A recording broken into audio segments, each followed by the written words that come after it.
प्रणाम परमात्माए। नमस्कार नमस्कार मला परमपूज्य परमात्मा एक सेवाभावी संस्था गडचिरोलीच्या वतीने बाबाच्या आदेशाप्रमाणे आज ईश्वरची मळावी इथं 9वे हवन संपन्न झाले आणि लगेच चर्चा बैठक सुरू आहे। स्वयं भगवान बाबा हनुमानजी उपस्थित आहेत, त्यांना माझा प्रणाम। तसेच महानजगी बाबा जुमदेवजी इथं उपस्थित आहे, त्यांना माझा प्रणाम। सर्वाची आई मातोश्री इथं उपस्थित आहे, तिला माझा प्रणाम। सर्व अध्यक्ष सचिव सर्वांना माझा नमस्कार। सेविका बालसेवक सर्वांना माझा नमस्कार। मला संचालकांनी म्हणले आहे की मार्गात येण्याचे कारण आणि मार्गातले अनुभव मला म्हणायचे की बाबा आम्ही बाबाची सेवक आहोत। बाबाचे तत्व शब्द नियमाचे पालन करणारा सेवक असावा। दारू पिऊन दिंगे करणारा आणि या बाबाच्या तत्व शब्दाचं पालन न करता बाबाचा अपमान करणारा सेवक नसावा। मला एक म्हणायचं आहे, सेविका राहो सेवक राहो। सर्वांना माझा म्हणणं आहे, बाबाची दैवी शक्ती शिकवणे आणि चालवणे हे महत्वाची बाब आहे। मी बाबाचा लहानसा सेवक आहो। बाबांनी मला परिपूर्ण आशीर्वाद दिला।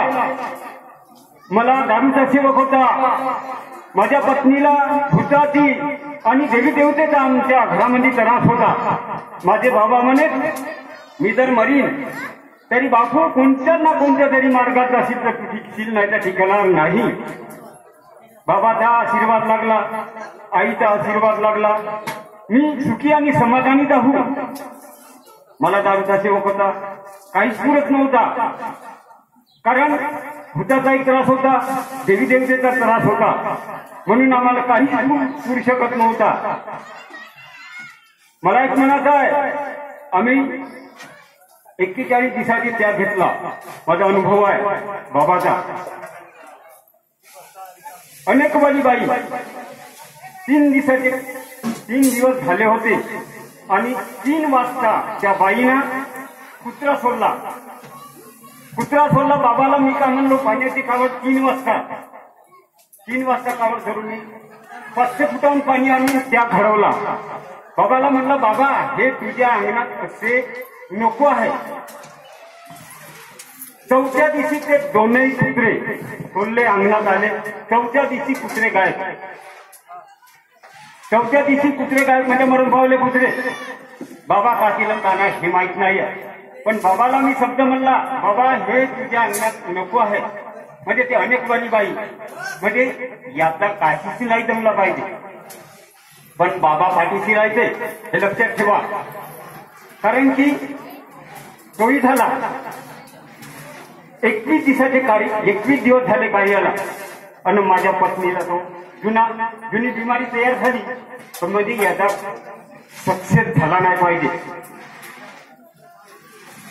मी कोणाला कार्यकर्त्याला नाही सांगलो, कोणालाच नाही सांगलो, फक्त एकच दिवस का आमचा दौलती दुमाने कोणती जावयाला म्हणला कसं काय ह्या त्याचं मागं लागली आहे, तर जावई माझे म्हणले का याचा तीर्थ त्यांनीच करावा। तर 7 फुकाचा तेल आणि 11 फुकाचा तीर्थ। आता हे शेवट येत आहे कार्य संपत 41 दिवसाचे। तर त्या 7 फुकाच्या तीर्थाने 11 फुकाच्या तेलानं तिचे दुःख नष्ट झाले। अंगात ताप, सेविका हात दूर करून 3 वाजता कडा सारवण करून आमची 5 नाही वाजता विनंती झालीच पाहिजे असा आमचा आदेश होता। आणि 5 फुटाहून पाणी आणली, आपल्या घरी पाणी वगैरे काही नाही, विहिरीचं पाणी नळाचं पाणी आणता 500 फुटाहून पाणी आणली। 3 वाजता सडा माझ्या अंगणाला पडलाच पाहिजे असा आम्ही निश्चित केला होता। निश्चित करून आमचे कार्य पार पडले। आता 4था हवन झाला, आम्ही सुखी समाधानातच आहोत। म्हणून मी का म्हणतो, एखादा सेवक जर बिघडत असेल, सेवक जर बिघडल्यावर एखाद्या गावात सेवक राहते 10 आणि 9 सेवक चांगले, 10वा सेवक जर बिघडत आहे तर त्याला सुधरवण्याचं काम या 9 सेवकांनी करावा. नाही मानल्यास तू आमच्या कामाचा नाही असा माझा निश्चय आहे. तर मला का म्हणते, तू मोठा शहाणा आहे म्हणते. तुम्ही सांगा, सर्व हे चुकी कच्ची लोकांचाच मार्ग अजून आम्ही दारोडे, काही मारतोड करे, हाच मार्ग आहे आमचा. तर या लोकांनी का करावा, आपल्याला जमन आहे त्या मार्गाची कधीही जुळू नये आणि या मार्गात येऊ नये, मार्गाची बदनाम करायला, सेविका असो किंवा सेवक असो.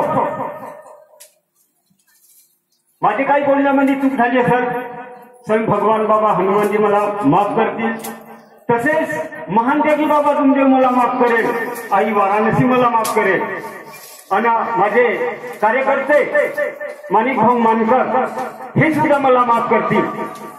सर्वांना सेवक, सेविका, बालसेवक सर्वांना माझा नमस्कार नमस्कार नमस्कार.